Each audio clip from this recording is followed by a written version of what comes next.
V petek zvečer bodo slovesno odprli plezalni center Slovenska Bistrica, ki je največji in hkrati najbolj moderen v Sloveniji.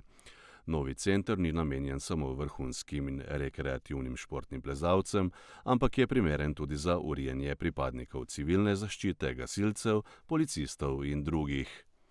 Pomembno pridobitev so na današnji novinarski konferenci predstavili dr. Ivan Žagar, župan občine Slovenska Bistrica, Boštjan Friedrich, direktor javnega zavoda za šport Slovenska Bistrica, Ursula Pipenbacher, vodja plezalnega centra Slovenska Bistrica in Tomislav Avrednik, predsednik alpinističnega kluba Impol Slovenska Bistrica.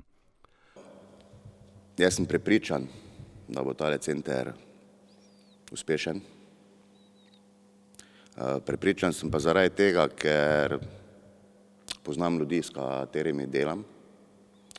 Poznam ljudi, ki so v klubi, ki so, v vseh teh letih vložili veliko energije, volonterske, že s prejšnjimi projekti in tudi danes. In smo navajeni delati, smo navajeni skupaj stopiti in zato sem prepričan, da bo ta center uspešen, da bo to ena zelo dobra zgodba, ki je že bila tudi do sedaj. Na koncu pa seveda ne morem iti mimo tega, da se moram zahvaliti tudi, celemu našemu klubu, da stoji ob strani, da pomagate, ko je treba. Predvsem se moram pa zahvaliti tudi, delovni skupini, ki je tale projekt vodila. Naložba je vredna 5,2 milijona evrov. Nekaj več kot 2,3 milijona evrov je prispevalo Ministrstvo za izobraževanje, znanost in šport.